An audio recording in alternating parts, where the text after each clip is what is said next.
Hello hi hope you all doing good. నేను మీ Telugu trader Shyam. So ఈరోజు weekly అనాలిసిస్లో భాగంగా multi time frame అనాలిసిస్లో మనం చూద్దాము. లైక్ వీక్లీలో ఎలా ఉంది, డైలీ టైం ఫ్రేమ్లో ఎలా ఉంది, అలాగే మంత్లీలో ఎలా ఉంది, నిఫ్టీ, బ్యాంక్ నిఫ్టీ, సెన్సెక్స్, అలాగే నెక్స్ట్ వీక్కి బిట్ కాయిన్లో అండ్ క్రూడ్ ఆయిల్లో ఎటువంటి ఆపర్చునిటీస్ వస్తున్నాయి అండ్ ఏ విధంగా చార్ట్స్ అయితే ప్లేస్ చేసి ఉన్నాయి, అలాగే నెక్స్ట్ వీక్కి ఎకనామిక్ క్యాలెండర్లో మన వరల్డ్ వైడ్గా ఎటువంటి ఈవెంట్స్ ఉన్నాయి అనేది ఒకసారి చూద్దాం. అలాగే ఈ మధ్య అంటే ఎస్పెషల్లీ లాస్ట్ వీక్ మార్కెట్ని కుదిపేసినటువంటి జెయిన్ స్ట్రీట్ ఇష్యూ కూడా ఒకసారి దాని గురించి కూడా డిస్కస్ చేసుకుందాం. సో వీడియోలోకి వెళ్ళే ముందు లైక్ బటన్ అయితే స్మాష్ చేయడం అసలు మర్చిపోద్దు. అండ్ మీరు కనుక ఫస్ట్ టైం మన ఛానల్ని విజిట్ చేస్తుంటే సబ్స్క్రైబ్ చేసుకోండి. సో డైలీ స్టాక్ మార్కెట్ సంబంధించిన అనాలిసిస్ వీడియోస్తో పాటు వీక్లీ అండ్ స్ట్రాటజీస్ అండ్ కొంత పర్సనల్ ఫైనాన్స్కి సంబంధించిన విషయాలు కూడా మన దాంట్లో రెగ్యులర్గా వీడియోస్ వస్తూ ఉంటాయి. సో దట్ మీరు ఏ వీడియో కూడా మిస్ అవ్వకుండా ఉంటారు. సో ఇంకా మరింత ఆలస్యం చేయకుండా వీడియోలోకి అయితే వెళ్ళిపోదాం. Let's get in to the video. So world markets చూసుకుంటే కనుక లాస్ట్ ఫ్రైడే మనం చూసుకుంటే డౌ జోన్స్ కావచ్చు, S&P, నాస్డాక్ అన్నీ కూడా మంచి గ్రీన్లోనే అయితే క్లోజ్ అయితే అయినాయి. కొంత యూకే మార్కెట్ వచ్చేసి స్లైట్గా రెడ్లో అయితే కనిపిస్తూ ఉంది. అండ్ అలాగే చైనా మార్కెట్స్ వచ్చేసి షాంఘై కావచ్చు, China A50 and DJ Shanghai ఇవన్నీ కూడా కొంత మిక్స్డ్, హ్యాంగ్సెంగ్ కూడా మిక్స్ అండ్ మ్యాచ్గా ఉన్నాయి. కొంత లైక్ గ్రీన్ అండ్ రెడ్గా అయితే మనకు కనిపిస్తూ ఉన్నాయి. ఇవి మనకి మేజర్ మార్కెట్స్. మనం ఎక్కువ ఫాలో అయ్యేది మన మార్కెట్స్ కూడా US కాబట్టి కొంతవరకు అయితే మనకి బుల్లిష్గానే కనిపిస్తూ ఉంది అని చెప్పొచ్చు. అలాగే మన SGX చూసుకుంటే కనుక 25,512 అయితే ఉంది. మనకి లాస్ట్ క్లోజింగ్ వచ్చేసి 25,461. సో ఈ రకంగా చూసుకున్నా సరే మనకి ఒక 40 to 50 పాయింట్స్ ప్లస్లోనే ఉన్నాయి. So we can expect a flat అనేసి ఇప్పటివరకు అయితే మనకి తెలుస్తుంది. ఫ్లాట్ టు బులిష్ మూవ్స్ అయితే మనకి ఎక్స్పెక్ట్ అయితే చేయొచ్చు. సో ఒకసారి నిఫ్టీ డైలీ చార్ట్లో చూసుకుంటే కనుక మనకి సో ఇక్కడ నిఫ్టీ డైలీ టైం ఫ్రేమ్లోకి వచ్చేసరికి మనకి ఎగ్జాక్ట్గా ప్రీవియస్గా మనం డ్రా చేసినటువంటి సపోర్ట్ అండ్ డిమాండ్ జోన్ ఏదైతే ఉందో అక్కడి వరకు మనం తీసుకోవడం జరిగింది.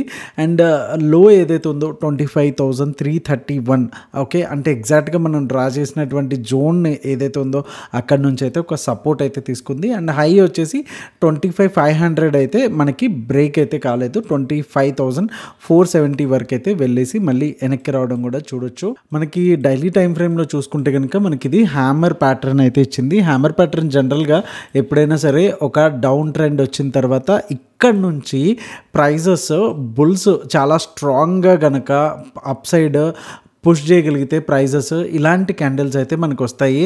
సో ఇలాంటివి వచ్చినప్పుడు జనరల్గా దీని హై ఏదైతే ఉంటుందో ఇక్కడ నుంచి మనకి మంచి ఎంట్రీ పాయింట్ అయితే దొరుకుతుంది. సో ఇక్కడ మనకి ఏదైతే క్లోజింగ్ ఉందో 25,461, ఇక్కడ నుంచి మనకి చిన్న గ్యాప్ అప్ ఇచ్చినా సరే 25,500 వచ్చేసి విచ్ ఇస్ అగైన్ మంచి గుడ్ మూవ్ ఉండేదానికి ఛాన్సెస్ అయితే ఉంటాయి. సో 25,500 బ్రేక్ అయితే కనుక మనకి అప్ సైడ్ ఒక 100 పాయింట్స్ ఫస్ట్ హర్డిల్ ఏదైతే ఉందో మనకి 25,600 అయితే మనకి ఇమ్మీడియట్ హార్డిల్ అయితే మనకి ఉంది. నెక్స్ట్ ఇక్కడ గ్యాప్ అప్ అయితే ఈ లెవెల్ని అయితే ఫస్ట్ 930, 945 లోపల క్లియర్ చేసేయాలి. నెక్స్ట్ ఉన్నటువంటి టార్గెట్ అయితే 25,600. ఆ తర్వాత మళ్ళీ మనకి 690 వరకు వెళ్ళడానికి అయితే నెక్స్ట్ రెసిస్టెన్స్ అయితే మనకు కనిపిస్తూ ఉంది. ఇన్ కేస్ ఒకవేళ ఫ్లాట్గా ఓపెన్ అయితే కనుక మనకి దీని మధ్యలోనే ఉంటే కనుక అంటే 25,300 ఏదైతే మనకి ఫ్రైడే లో ఉందో సో ఇది అండ్ 470 ఈ టూ మధ్యలోనే ఇలా కదలాడుతుంది అనుకుంటే కనుక మనకి కంప్లీట్గా ఒక ఇన్సైడ్ బార్ అనేది ఫామ్ అవడానికి ఛాన్సెస్ అయితే ఉన్నాయి.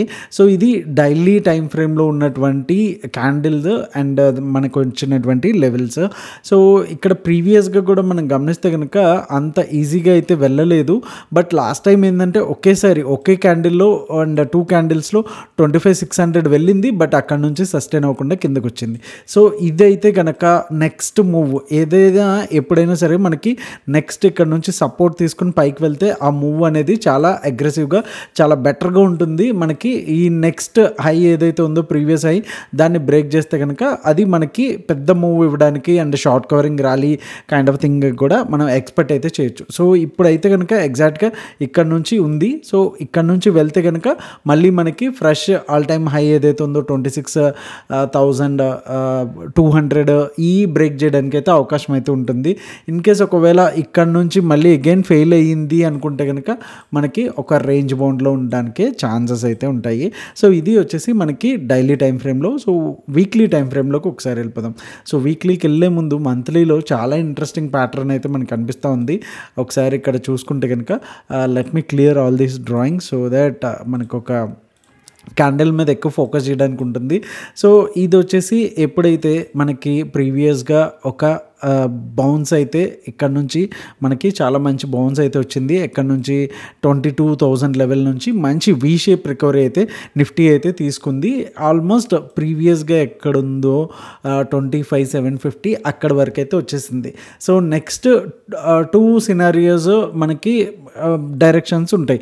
అండ్ ఇక్కడ నుంచి రిజెక్షన్ తీసుకుని మళ్ళీ అగైన్ 22,000కి బ్రేక్ అవడమా, లేదు ఇంకా మంచి స్ట్రెంత్ తెచ్చుకుని మళ్ళీ ఫ్రెష్ ఆల్ టైమ్ అయ్యి ఏదైతే ఉందో ప్రీవియస్గా 26,250 ఇక్కడ నుంచి వెళ్ళడమా అనేది ఒక 2 సినారియోస్ ఉంటాయి. అండ్ ఇది కాకుండా ఏంది అంటే కనుక ఏదైతే ఈ మంత్లీ క్యాండిల్ ఏదైతే జూన్ మంత్ క్యాండిల్ ఏదైతే ఉందో దీన్ని బేస్ చేసుకొని కంప్లీట్గా ఒక ఏదైతే ఒక కొంత టైం పాస్ అనేది చేసి రేంజ్ బౌండ్ అనేది వచ్చిన తర్వాత ఎయిదర్ ఇక్కడ ర్యాలీ అనేది వచ్చింది కదా, ఇక్కడ ఒక బేస్ ఫామ్ చేసుకుని మళ్ళీ ర్యాలీ కంటిన్యూ అవుతుందా, లేకపోతే కనుక ర్యాలీ తర్వాత బేస్ కంటిన్యూ చేసుకుని డ్రాప్ అయిపోతుందా అనేది మనకి కమింగ్ అప్ డేస్లో తెలుస్తుంది. సో ఓవరాల్గా ఈ అంతటికీ కూడా మనకి కావాల్సిన పాయింట్స్ 2 ఇంపార్టెంట్ మేజర్ పాయింట్స్ ఏంటి అంటే మంత్లీ టైం ఫ్రేమ్లో 24,500 అలాగే అప్ సైడ్ వచ్చి 25,600 ఆర్ 660 వరకు కూడా మనకి ఇంపార్టెంట్ జోన్స్గా మనకి తెలుస్తుంది. సో వన్స్ ఈ లెవెల్ కనుక బ్రేక్ అయ్యింది అనుకుంటే కనుక ఎయిదర్ వేస్లో కొంత మంచి మొమెంటం అనేది మనం చూడడానికి అయితే ఛాన్సెస్ అయితే ఉన్నాయి. బట్ ఇక్కడ నుంచి ఇక్కడ వరకు 24,460 నుంచి 24,500 వరకు కూడా ఆల్మోస్ట్ 1000 పాయింట్స్ అయితే గ్యాప్ ఉంది. So 1000 points down side journey చేస్తేనే తప్ప మనకి ఇక్కడ కన్ఫర్మేషన్ ఉండదు. But at the same time మనకి పక్కనే ఒక పెద్ద హింట్ కూడా కనిపిస్తూ ఉంది. ఈ క్యాండిల్ చూడండి, మనం 1000 పాయింట్స్ కిందకి దిగడానికి ఛాన్స్ ఉందా అంటే కనుక ఇమీడియట్గా మనం ఈ క్యాండిల్ని మనం గమనించాలి విత్ షాకింగ్ ఐస్. ఓకే, ఇంత పెద్ద candle, it's more than 1000 points right. So ఇది ఆల్మోస్ట్ 25,750 నుంచి కూడా ఎక్కడి వరకు వచ్చేసింది 24,200 24,000 వరకు కూడా ఒకటే క్యాండిల్లో ప్రీవియస్గా ఆల్మోస్ట్ సెప్టెంబర్ నవంబర్ టైంలో మనకు వచ్చినటువంటి క్యాండిల్. సో ఇలాంటి క్యాండిల్స్ కూడా పాసిబుల్. ఇలాంటి క్యాండిల్స్ వస్తే కనుక ఇంకా cell of and with volatility ఈ వీక్స్ చూడండి మనకి క్లియర్గా కనిపిస్తుంది ఎంత వాలటైలిటీ ఉన్నాయో అనేసి. సో మనకి ఇక్కడ కూడా సాలిడ్గా రెడ్ క్యాండిల్ అనేది లేదు. బట్ ఒకటే ఏంటంటే దీని హై అయితే బ్రేక్ చేయలేదు, కంప్లీట్గా ఇన్సైడ్ బార్ అయితే వచ్చింది. అండ్ ఒక కైండ్ ఆఫ్ బిగ్ బాడీతో ఉన్నటువంటి డోజీ క్యాండిల్ అని అయితే చెప్పొచ్చు. దానికి అంత సిగ్నిఫికెంట్ లేదు. ఇప్పుడు వచ్చేటటువంటి ఆల్రెడీ మనం జూలైలో ఉన్నాం, ఫస్ట్ 1 వీకే కాబట్టి ఇంక ఈ క్యాండిల్ ఫామ్ అనేది అవుతుంది. బట్ కంప్లీట్గా ఇన్సైడ్ బార్లోనే ఇన్సైడ్ రేంజ్లోనే ఉంది. సో లెట్స్ సీ ఒక 1 వీక్ దానికి టైం ఇద్దాం, ఇచ్చినప్పుడు ఎట్లా బిహేవ్ చేస్తుంది అనేది చూడొచ్చు. అండ్ ఇక్కడికి వచ్చేసరికి వీక్లీ టైం ఫ్రేమ్లోకి వచ్చేసరికి చాలా నీట్గా ఒక రేంజ్ బౌండ్లో అయితే ఉంది మనకి. ఏదైతే మనకి మే నుంచి జూలై వరకు, మే జూన్ జూలై వరకు కూడా కంప్లీట్గా మార్కెట్ ఎలా ఉంది అనేది పరిస్థితి ఇక్కడ అర్థమవుతుంది. ఆప్షన్ బయ్యర్స్కి ఎంత టఫ్ డేస్ అనేది కూడా మనకి ఇక్కడ అర్థమవుతూ ఉంది. కంప్లీట్గా ఒక రేంజ్ ఓకే 25,200 దగ్గర నుంచి 24,200 వరకు ఒక 1000 పాయింట్స్ మధ్యలోనే అట్లా వెళ్తుంది. ఈ మధ్య ఇప్పుడైతే లాస్ట్ వీక్ వచ్చినటువంటి బ్రేక్అవుట్ అండ్ తర్వాత మళ్ళీ కంప్లీట్గా బ్రేక్అవుట్ని అయితే దీని ఫాలోఅప్ అయితే మనకి ఫెయిల్ అయిందని చెప్పొచ్చు. ఇక్కడ నుంచి మళ్ళీ కంప్లీట్గా కిందకైతే వస్తుంది. సో ఇక్కడ మనకి ఒక ట్రెండ్ లైన్ ఏదైతే టాప్ సైడ్ ఉందో అది బ్రేక్ అయితే తప్ప మనకి ఛాన్స్ అనేది లేదు. అండ్ ఇక్కడ ప్రైస్ యాక్షన్ పరంగా చూసుకుంటే కనుక మంచి ఇంకా బులిష్నెస్ అనేది మనకి ఇంకా కనిపిస్తుందని చెప్పొచ్చు. అంటిల్ అన్లెస్ 24,800 ఏదైతే ప్రీవియస్ వీక్ ఏదైతే లో ఉందో 24,800 ఈ లెవెల్ని మాత్రం చాలా జాగ్రత్తగా గుర్తుపెట్టుకోవాలి. అంటిల్ అన్లెస్ ఇది బ్రేక్ అయితే కనుక మనకి డౌన్ సైడ్ మూవ్ అనేది కన్ఫర్మ్ అవ్వడానికి ఛాన్స్ ఛాన్స్ ఉంటుంది. బట్ ఎనీయో ఇంకా పక్కనే కూడా 24,800 బ్రేక్ అయినా 24,400 అలాగే 24,000 దగ్గర కూడా అన్నీ కూడా మంచి సపోర్ట్స్ అయితే మనకు కనిపిస్తూ ఉన్నాయి. సో ఇదంతా బ్రేక్ చేసుకుంటూ రావడానికి చాలా లెంతీ ప్రాసెస్ అని చెప్పొచ్చు.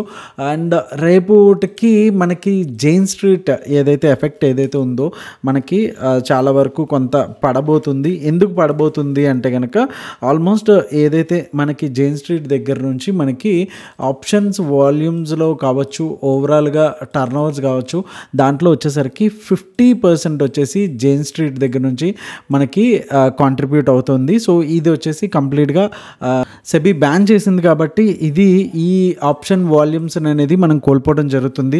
సో కొంతవరకు లిక్విడేషన్ ప్రాబ్లమ్స్ కూడా ఎలా ఉంటాయి అనేది మనం రేపటి నుంచి చూడాలి. అయితే ఒకటి మార్కెట్ ఏదైనా సరే డైజెస్ట్ చేసుకుంటుంది. ఒక జైన్ స్ట్రీట్ వెళ్ళిపోతే కనుక ఇంకొక కంపెనీ, ఇంకొక ఎఫ్ఐఐ, ఇంకొక ఎఫ్పిఐ కూడా రావడానికి ఛాన్స్ ఉంటుంది. యాక్చువల్గా ఇక్కడ మన రిటైలర్స్ వచ్చేసి మీలాగా నాలాగా కలిపి ఓన్లీ 35% మాత్రమే వాల్యూమ్స్ అనేది మనం చూస్తూ ఉంటాము. అయితే ఈ జైన్ స్ట్రీట్ వాళ్ళు ఎలా మనకి మ్యానిపులేట్ చేశారు అని చెప్పుకుంటే కనుక లైక్ ఏదైతే మనకి బ్యాంక్ నిఫ్టీలో చూసుకుంటే కనుక బ్యాంక్స్ ఉంటాయి కదా, బ్యాంక్ నిఫ్టీలో ఉన్నటువంటి కాంపౌండ్స్ చూసుకుంటే కనుక హెచ్డిఎఫ్సి బ్యాంక్ కావచ్చు, ICICI, axis and Kotak bank. So ఇవన్నీ కూడా ఎక్కువ వెయిటేజ్ ఉన్న స్టాక్స్ కదా. దీన్ని ఏం చేస్తారంటే మార్నింగ్ టైంలో వీళ్ళు అనుసరించిన విధానం ఏంటంటే, సో మార్నింగ్ టైంలో పంప్ చేయడం, అంటే ఏదైతే ఈ ఇంపార్టెంట్ బ్యాంక్స్ ఏవైతే ఉన్నాయో దీంట్లో క్యాష్లో బై చేస్తారనమాట. క్యాష్లో బై చేసినప్పుడు ఏమవుతుంది, జనరల్గా హెచ్డిఎఫ్సి బ్యాంక్ కావచ్చు, ఐసిఐసిఐ కావచ్చు, కోటక్ కావచ్చు, ఇవన్నీ కూడా స్లోగా పైకి వెళ్తుంటాయి. ఈ బై చేసే ముందు ఏవైతే ఆప్షన్స్లో ఉన్నటువంటి కాల్స్ ఓకే సిఈస్లో ముందుగానే వీళ్ళు ఆప్షన్స్ని బై చేయడం, అలాగే ఫ్యూచర్స్లో లాంగ్ వెళ్ళడం, ఓకే ఇలాంటివన్నీ చేసి ముందుగానే వీటిని బై చేసే ముందే అప్పుడు ప్రైస్ పెద్దగా జస్ట్ బ్యాంక్ నిఫ్టీ ఇలా వెళ్తూ ఉంటుంది. సో ఈ టైంలోనే మనకి బ్రేక్అవుట్ ఇవ్వకముందే వీళ్ళు ఏంటంటే కాల్స్లో ఇన్వెస్ట్ చేయడం, అలాగే ఫ్యూచర్స్లో లాంగ్ అవడం, ఫుల్ క్వాంటిటీతో లాంగ్ అవడం చేసేవాళ్ళు. ఆల్రెడీ క్యాష్లో వీళ్ళు ఎప్పుడైతే బయింగ్ హెవీ వాల్యూమ్స్లో డంప్ చేశారో ఇవి started moving up side. So ఈ అప్ సైడ్ వెళ్ళినప్పుడు ఏమవుతుంది, బ్యాంక్ నిఫ్టీ కూడా పైకి వెళ్ళడం జరుగుతుంది. కాకపోతే వీళ్ళు స్లోగా కాకుండా ఎప్పుడైతే మనకి నార్మల్గా ట్రెడిషనల్గా చార్ట్స్ ఎట్లా ఇలా బిహేవ్ చేసుకుంటా స్లోగా వెళ్తాయి కదా, ఇలా కాకుండా ఒకేసారి ఇలా వెళ్ళడం, ఇలా అన్యూజువల్ మూమెంట్స్ వచ్చేలాగా వీళ్ళు క్రియేట్ చేశారు. సో ఎప్పుడైతే మనకి ఒక పాయింట్ తర్వాత వెళ్ళిందో బ్యాంక్ నిఫ్టీ అలాంగ్ విత్ ఈ స్టాక్స్ అన్నీ కూడా కాంట్రిబ్యూట్ చేస్తాయి కదా బ్యాంక్ నిఫ్టీకి వెళ్తాయో, ఇక్కడ ఏదైతే టాప్లో ఉన్నప్పుడు ఓకే వీళ్ళు ఇంకా ఈ స్టాక్స్ ఏవైతే కొన్నారో ఈ మేజర్ బ్యాంక్స్ ఏవైతే కోటక్, హెచ్డిఎఫ్సి, ఐసిఐసిఐ బ్యాంక్ ఇవన్నీ ఎగ్జాంపుల్ చెప్తున్నాను. ఓకే సో వాళ్ళు ఏది తీసుకున్నారు అనేది మనకి ఇన్ఫర్మేషన్ అయితే ఉండదు కదా, బట్ మేజారిటీగా ఏవైతే హెవీ వెయిట్స్ ఉన్న స్టాక్స్ అయితే ఇవి. సో బ్యాంక్ నిఫ్టీని కనిపించాలంటే ఇవి కొంటే సరిపోతుంది, అది హ్యూజ్ వాల్యూమ్స్లో. సో ఎప్పుడైతే హ్యూజ్ వాల్యూమ్స్లో కొన్న తర్వాత పైకి వెళ్ళిన తర్వాత వీళ్ళ సిఈస్ ఏవైతే ఉన్నాయో కాల్స్ ఇవి కంప్లీట్గా మంచి ప్రాఫిట్లో ఉంటాయి. అలాగే ఫ్యూచర్స్లో కూడా లాంగ్లో ఏవైతే ఉన్నాయో ఫుల్ ప్రాఫిట్లో ఉంటాయి. సో ఇక్కడ వచ్చేసరికి వాళ్ళకి ఒక 100 to 150 crores అయితే ప్రాఫిట్లో ఇక్కడ బుక్ చేసుకునే టైంకి ఆప్షన్స్ బుక్ చేసేసుకున్న తర్వాత ఇక్కడ ఏవైతే టాప్ ఒక పర్సంటేజ్ వచ్చిన తర్వాత ఇమీడియట్గా వీళ్ళు ఏం చేసేవాళ్ళు అంటే ఈ 150 కోట్లు కానీ 100 కోట్లు కానీ 200 కోట్లు కానీ బుక్ చేసేసిన తర్వాత మళ్ళీ ఇక్కడ నుంచి కాల్స్ అనేవి షార్ట్ చేయడం కానీ లేకపోతే పుట్స్ అనేవి బై చేయడం కానీ ఇలా ఇక్కడ నుంచి చేసేవాళ్ళు, రైట్. సో ఇక్కడ వరకు వెళ్ళిన అప్ మూవ్ అయితే క్యాప్చర్ చేశారు, మళ్ళీ ఇక్కడ నుంచి కూడా పుట్స్ అనేవి తీసుకున్నారు. సో ఇక్కడ ఏం చేశారు అంటే కనుక ఈ క్యాష్ మార్కెట్లో ఉన్నటువంటి ఏదైతే ఆల్రెడీ లాంగ్ పొజిషన్స్ ఉన్నారో ఇవన్నీ కూడా కంప్లీట్గా ఎగ్జిట్ అయిపోవడం అండ్ మళ్ళీ ఇక్కడ షార్ట్స్ అనేవి చేయడంతో ఇక్కడ ఆల్రెడీ బ్యాంక్ నిఫ్టీలో టాప్లో వాళ్ళు కాల్స్ అనేవి బుక్ చేసేసుకున్నారు. ఇక్కడ నుంచి కిందకి పడేసరికి మళ్ళీ ఇక్కడ ఏదైతే ఇంకొక 100 and 150 crores 200 crores కూడా ఇక్కడ బుక్ చేసుకోవడం జరిగింది. వీళ్ళు ఎక్కువగా ఏమైతే చూసుకున్నారంటే లైక్ ఇప్పుడు ఎప్పుడైనా నిఫ్టీలో కనుక ₹2 ₹3 ప్రీమియం ఉంటుంది. చాలామంది ఏంటంటే రిస్క్ ఎందుకు, 2 to 3 రూపీస్లో పెట్టుకుందాం. అండ్ వీళ్ళ ఎస్ఎల్ ఎక్కడ అంటే రూ. 5 రూ. 6 అలా పెట్టుకునేవాళ్ళు, రైట్. సో ఏమవుతుందంటే కనుక వీళ్ళు రూ. 5 ట్రిగర్ ప్రైస్ పెట్టుకొని అండ్ 5 to 7 రూపీస్ లోపు ఎగ్జిక్యూటివ్ ప్రైస్ పెట్టుకుంటే కనుక, సో ఒకవేళ రూ. 2 రూ. 3 ఆప్షన్ రూ. 5 వరకు టచ్ అయితే కనుక రూ. 7 లోపు ఎప్పుడైనా ఎగ్జిక్యూట్ అవ్వమని పెట్టుకుంటే కనుక ఇక్కడ ఏమవుతుందంటే టెక్నికల్గా అది స్ట్రైట్ అవే వీళ్ళు హెవీ వాల్యూమ్స్తో పెట్టేసరికి ఇలా ఫాస్ట్గా వచ్చేసరికి మనం రీసెంట్గా గామా బ్లాస్ట్ వీడియో చేసాం కదా. సో ఎందుకు ఇట్లాంటి మూవ్స్ వస్తాయి అనేది మనకు ఆల్రెడీ తెలుసు కదా. సో ఇలాంటప్పుడు ఏమవుతుందంటే అది డైరెక్ట్గా రూ. 2-3 ఆప్షన్ డైరెక్ట్గా రూ. 12 ఎగ్జిక్యూట్ అవుతుంది. ఇక్కడ బ్రోకర్ సిస్టమ్ ఏముంది, ఇతను యూజర్ ఎవరైతే సెల్లర్ ఏమైతే ఉన్నాడో రూ. 5 మధ్యలోనే ఎగ్జిక్యూట్ చేయమన్నాడు. నేను రూ. 12 చేస్తే కనుక అది కరెక్ట్ కాదు, కాబట్టి నేను ఈ ప్రైస్ కోసం వెయిట్ చేస్తాననేసి ఆ టెక్నికల్ సిస్టమ్ కూర్చుంటుంది. ఇక్కడ ఆర్డర్ అనేది ఎగ్జిక్యూట్ అవ్వదు. ఒకవేళ ఆ ట్రేడర్ కనుక మానిటర్ ముందు చూసుకొని రూ. 12 ఆర్ రూ. 20 కనుక ఎగ్జిట్ అయిపోతే పర్వాలేదు మాన్యువల్గా.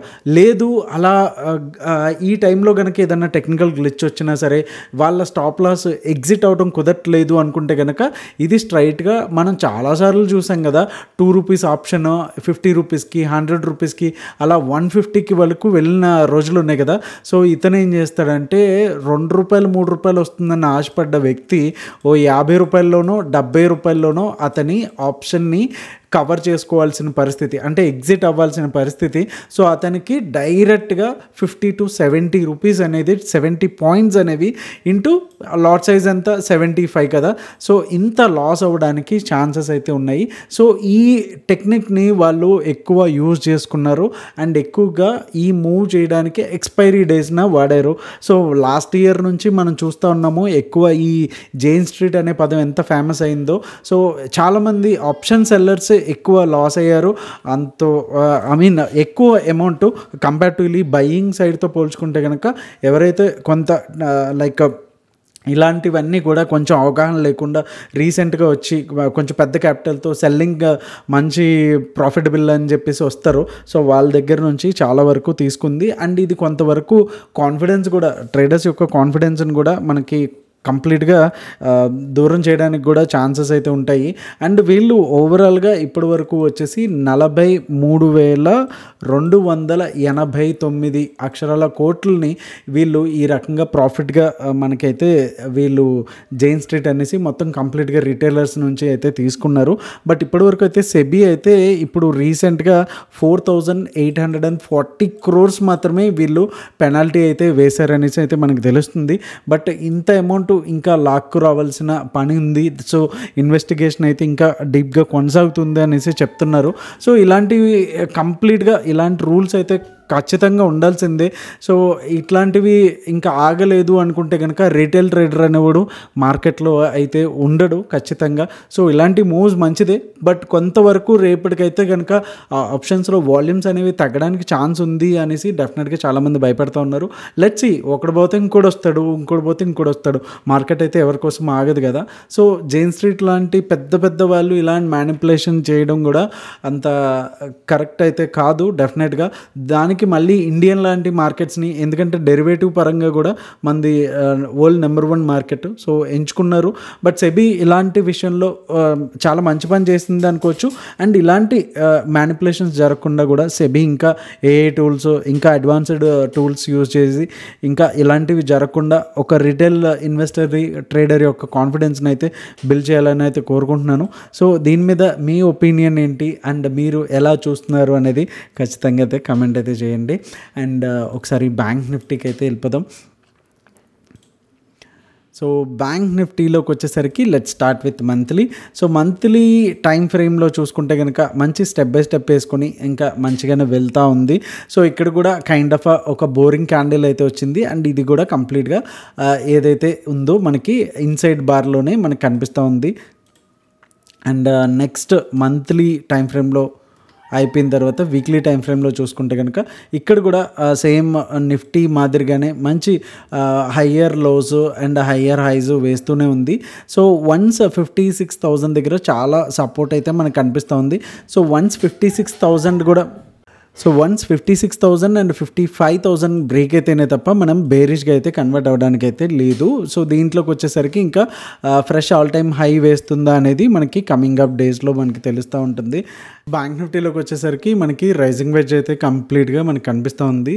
దీంట్లో ప్యాటర్న్ వచ్చేసి అండ్ వన్స్ ఈ లెవెల్ ఏదైతే ప్రీవియస్గా ఉందో 56,600 లెవెల్ బ్రేక్ అయితేనే మనకి నెక్స్ట్ ఉన్నటువంటి సపోర్ట్ ఏదైతే ఉందో ఇన్ కేస్ ఒకవేళ ఇక్కడ పడినా సరే మనం ఇందాక చెప్పుకున్నట్టు 56,000 వచ్చేసి చాలా క్రూషియల్ సపోర్ట్.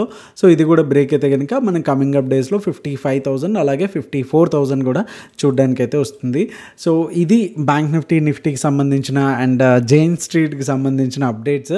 సో నెక్స్ట్ వీక్కి ఇంపార్టెంట్ గ్లోబల్ ఈవెంట్స్ ఏమి ఉన్నాయో ఒకసారి చూసేద్దాం. ఇది ఆస్ట్రేలియా మార్కెట్ సంబంధించిన లైట్ అండ్ వెడ్నెస్డేకి వచ్చేసరికి యుఎస్ క్రూడ్ ఆయిల్ ఇన్వెంటరీస్ ఉన్నాయి and 10-year note option FMC meeting minutes అయితే ఉన్నాయి. సో వెడ్నెస్డే కొంచెం బీటీఎస్టీ ఎవరైతే చేస్తూ ఉన్నారో వాళ్ళు కొంచెం అండ్ క్రూడ్ ఆయిల్లో కానీ అండ్ క్రిప్టోలో కానీ చేసేటప్పుడు కొంత ఈ న్యూస్ అనేది ఎఫెక్ట్ పడడానికి ఛాన్స్ ఉంటుంది. అలాగే థర్స్డే అయితే పెద్దగా initial job claims and 30-year bond option ఒకటి ఉంది. మెయిన్గా ఇది ఏమైనా పెద్ద నెంబర్స్లో డిఫరెన్స్ వస్తే కనుక ఇంపాక్ట్ పడేదానికి ఛాన్స్ ఉంది. సో అండ్ యూకే మార్కెట్కి సంబంధించిన జీడిపి అయితే ఉంది. సో ఓవరాల్గా చూసుకుంటే కనుక వెన్స్డే అండ్ థర్స్డే కొంత కేర్ఫుల్గా ఉండాల్సింది. సో ఇంపార్టెంట్ ఈవెంట్స్ అయితే మనకు కనిపించట్లేదు. అండ్ నిఫ్టీకి సంబంధించిన రేపటికి ఇంట్రాడే పర్స్పెక్టివ్లో ఒకసారి చూసేద్దాం 15 minutes టైం ఫ్రేమ్లో. సో ఇక్కడికి వచ్చేసరికి 25,500 అఫ్కోర్స్ 24,495 అలాగే 25,424 వచ్చేసి కంప్లీట్గా scalping zone or no trade జోన్గా కనిపిస్తుంది. 25,494 కూడా బ్రేక్ అయితే కనుక మనకి అప్ సైడ్ స్లైట్గా టార్గెట్ వచ్చేసి 25,538 అలాగే సెకండ్ టార్గెట్ వచ్చి 25,600 అలాగే థర్డ్ టార్గెట్ వచ్చి 25,646 అయితే మనకి కనిపిస్తుంది. అండ్ డౌన్ సైడ్కి వచ్చేసరికి 25,424 కూడా బ్రేక్ అయితే 25,374 అండ్ అలాగే సెకండ్ టార్గెట్ వచ్చి 25,315 అలాగే థర్డ్ టార్గెట్ వచ్చి 25,256 అయితే మనకు కనిపిస్తుంది. గైజ్ మీకు మా ఎఫర్ట్స్ కనుక నచ్చినట్లయితే కనుక ఖచ్చితంగా వీడియోని అయితే లైక్ చేసే ప్రయత్నం అయితే ఖచ్చితంగా చేస్తారనుకుంటున్నాను. అండ్ ఇప్పటివరకు లైక్ చేసిన వాళ్ళకి thank you so much. So bank నిఫ్టీకి వచ్చేసరికి ఇక్కడ కూడా మనకు ఒక ట్రెండ్ లైన్ అయితే అప్ సైడ్ నుంచి అయితే కనిపిస్తూ ఉంది. సో ఇది బ్రేక్ అయినా సరే మనకి సెకండ్ కన్ఫర్మేషన్గా 57,121 దగ్గర మనకి ఎంట్రీ అయితే ట్రిగర్ అవుతుంది. ఫస్ట్ టార్గెట్ వచ్చేసి 57,250 అండ్ సెకండ్ టార్గెట్ వచ్చి 57,400 అలాగే థర్డ్ టార్గెట్ వచ్చి 57,612గా అయితే మనకు ఉంది. అండ్ డౌన్ సైడ్కి వచ్చేసరికి 56,946 కూడా బ్రేక్ అయితే 56,793 ఫస్ట్ టార్గెట్ అలాగే సెకండ్ టార్గెట్ వచ్చి 56,652 అలాగే థర్డ్ టార్గెట్ వచ్చి 56,522గా అయితే మనకుంది. ఇన్ కేస్ ఒకవేళ మీకు అనాలిసిస్కి టైం లేదు అనుకుంటే కనుక you can try our traders.com. దీంట్లోకి వచ్చేసరికి మీకు 930K స్ట్రైక్స్తో పాటు ఇవ్వడం జరుగుతుంది. సో దట్ ఏంటంటే మీరు డైరెక్ట్గా వాచ్ లిస్ట్లో యాడ్ చేసేసుకున్న తర్వాత ఆపర్చునిటీ వస్తే కనుక బై అనేసి ఫ్యూచర్ ప్రైజ్ ఇస్తాం కాబట్టి మీకు అంటే లైక్ ఒక ఆప్షన్ కనుక 200లో ట్రేడ్ అవుతుంది అనుకుంటే కనుక మనం ఎంట్రీ ప్రైస్ వచ్చేసి 224 ఆర్ 236 ఈ లెవెల్లో ఉంటాయి. సో మీకు ఎనఫ్ టైం ఉంటుంది ఆర్డర్ ప్లేస్ చేసుకోవడానికి. అండ్ అలాంగ్ విత్ బై ప్రైస్తో పాటు ఇమీడియట్గా మీకు ఎస్ఎల్ కూడా ఇవ్వడం జరుగుతుంది. అలాగే టార్గెట్ ప్రైజెస్ కూడా ఇవ్వడం జరుగుతుంది, టార్గెట్ 1 టార్గెట్ 2 అనేసి. సో ఏదేమైనా సరే మనకి తర్వాత అప్డేట్స్ కూడా వస్తాయి, ఇది ఎస్ఎల్ తీసుకుంది, ఇది టార్గెట్స్ తీసుకుంది అనేసి. సో traders.comలోకి వెళ్ళిన తర్వాత కేవైసీ ఉంటుంది. కేవైసీ తర్వాత పేమెంట్ చేసుకుంటే కనుక మీకు గ్రూప్ లింక్ అనేది మీకు ఆటోమేటిక్గా వాట్సాప్ ఆర్ ఎస్ఎంఎస్ రూపంలో మీకు వస్తుంది. దాంతో ఆ గ్రూప్లో మీరు జాయిన్ అయితే అయిపోవచ్చు. And let's see Sensex. So Sensex చూసుకుంటే కనుక అప్ సైడ్ నుంచి కూడా ఒక ట్రెండ్ లైన్ అయితే వచ్చింది అండ్ డౌన్ సైడ్ నుంచి కూడా ఒక లాంగ్ ట్రెండ్ లైన్ అయితే కనిపిస్తూ ఉంది. సో మనం 15 minutes టైం ఫ్రేమ్లో ఉన్నాము. ఇక్కడికి వచ్చేసరికి 83,567 అలాగే 83,316 అయితే మనకి కంప్లీట్గా no trading zone or scalping జోన్స్కి అయితే ఉన్నాయి. మనకి అప్ సైడ్ టార్గెట్స్కి వచ్చేసి 83,796 అలాగే సెకండ్ టార్గెట్ 83,997 అలాగే థర్డ్ టార్గెట్ వచ్చి 84,203గా అయితే మనకున్నాయి. అండ్ డౌన్ సైడ్కి వచ్చేసరికి 83,000. సో మంచి risk to reward ratio down side అయితే మనకు కనిపిస్తుంది. అలాగే సెకండ్ టార్గెట్ 82,808 అలాగే 82,595గా అయితే మనకు కనిపిస్తూ ఉన్నాయి. సో ఒకసారి యూఎస్ ఆయిల్ చూసుకుంటే కనుక కంప్లీట్గా ఒక రేంజ్లో అయితే నడుస్తుంది. ఇది 4 అవర్స్ చార్ట్లో ఉన్నాము. మనకి ఏదైతే 68 అండ్ అలాగే 64 దగ్గర అయితే మనకి ఒక జోన్లో అయితే కూర్చుంది. సో ప్రీవియస్గా కూడా మనకి ఈ జోన్ తర్వాత నుంచి మంచి మూవ్స్ అయితే మనకి చూడొచ్చు. ఇక్కడ నుంచి కూడా మంచి డిమాండ్ జోన్ అనేది మనకు అనిపిస్తూ ఉంది. ఏది 68 నుంచి కూడా 68 బ్రేక్ అయితే కనుక మనకి 72 వరకు కూడా మంచి పాసిబుల్ ర్యాలీ రావడానికి ఛాన్సెస్ అయితే ఉంటాయి. సో అట్లీస్ట్ ఇక్కడ వరకు వెయిట్ చేయగలిగితేనే అప్ సైడ్ వెళ్ళడానికి చాలా బెటర్ థింగ్ అని చెప్పొచ్చు. అలాగే డౌన్ సైడ్ వచ్చేసి 64,000 వచ్చేసి కంప్లీట్గా ఒక సప్లై జోన్ అని చెప్పొచ్చు. సో ఇది బ్రేక్ అయితే కనుక మీరు లాంగ్ టర్మ్లో అరౌండ్ 60 అండ్ 57, 55 వరకు కూడా మనకి టార్గెట్స్గా అయితే ఎక్స్పెక్ట్ అయితే చేయొచ్చు. సో ఇప్పుడైతే కనుక ఇంకా స్కాల్పింగ్ వైజ్గా చూసుకుంటే ఓకే. అండ్ అట్లీస్ట్ ఒక 15 మినిట్స్లోకి కన్వర్ట్ చేసుకుంటే కనుక మనకు ఒక ట్రెండ్ లైన్ కూడా కనిపిస్తూ ఉంది. సో ఇది బ్రేక్ అయితే కనుక మనం అప్ సైడ్ అయితే ప్లాన్ చేసుకోవచ్చు. Let me draw this trend line. So ఈ రేంజ్లో అనమాట. సో ఇది బ్రేక్ అయితే కనుక ఆల్రెడీ వాలటాలిటీ అనేది కొంత తగ్గుతుంది. ఇది కైండ్ ఆఫ్ వీసీపీ ప్యాటర్న్ వచ్చింది కాబట్టి ఇది బ్రేక్ అయితే కనుక మనకి ఫస్ట్ టార్గెట్గా 67 అండ్ అలాగే 67.5, 68కి అయితే మనకి అప్ సైడ్ అయితే ఉంటుంది. అండ్ డౌన్ సైడ్ కూడా ఏదైతే ఈ ట్రెండ్ లైన్ ఉందో అది ఫస్ట్ కన్ఫర్మేషన్ తీసుకుంటే అండ్ ఏదైతే ఇక్కడ వరకు వెయిట్ చేయడం అనేది చాలా బెటర్ థింగ్. ఏది 66 వరకు కూడా 66 తర్వాత మనం ప్లాన్ చేసుకుంటే కనుక 65 అలాగే 64.5 వరకు కూడా మనకి టార్గెట్స్ అయితే ఉన్నాయి. బట్ ఓవరాల్గా ఎక్కువ పాయింట్స్ తీసుకోవాలి and kind of swing trade చేసుకోవాలి అనుకుంటే కనుక ఈ లెవెల్స్ కోసం వెయిట్ చేస్తే కనుక సరిపోతుంది. అండ్ అలాగే బీటీసీలోకి వచ్చేసరికి ప్రీవియస్గా మనం డ్రా చేసినటువంటి జోన్స్ ఏవైతే ఉన్నాయో ఆ చుట్టూరునే కొంచెం తిరుగుతూ ఉంది. సో మంచి మూవ్స్ అయితే వస్తూ ఉన్నాయి. ఏదర్ అప్ సైడ్ కావచ్చు, డౌన్ సైడ్ కావచ్చు. అండ్ ఇక్కడ నుంచి మళ్ళీ తీసుకుంటే కనుక సపోర్ట్ తీసుకుని మళ్ళీ అగైన్ 110 వరకు ట్రావెల్. సో అప్ మూవ్ కనుక స్ట్రెంగ్త్ లేదు అనుకుంటే కనుక ఇక్కడ చాలా సపోర్ట్ ఏరియాస్ అయితే మనకైతే ఉన్నాయి. 107.5 అండ్ 107 వరకు కూడా. సో ఈ లెవెల్ బ్రేక్ అయితేనే తప్ప మనకి డౌన్ సైడ్ అయితే వెళ్ళడానికి ఛాన్సెస్ అయితే లేదు. సో అప్పటి వరకు అయితే కనుక మంచి స్కాల్పింగ్ ఆర్ ఇంట్రాడే మూవ్స్ అయితే పట్టుకోవడానికి బెస్ట్ అని చెప్పొచ్చు క్రిప్టోలోకి వచ్చేసరికి. ఇన్ కేస్ ఒకవేళ మీరు క్రిప్టో ఇంకా స్టార్ట్ చేయలేదు అనుకుంటే కనుక మనకి డిస్క్రిప్షన్లో లింక్స్ ఉంటాయి. You can start crypto trading. So that's all for today guys. Hope you like this video. మీకు మీ ట్రేడింగ్ ఫ్రెండ్స్కి అయితే షేర్ చేయడం అసలు మర్చిపోద్దు. See you all in the markets and Monday morning. Thank you so much. Happy weekend. మీ Telugu trader Shyam. Jai Hind.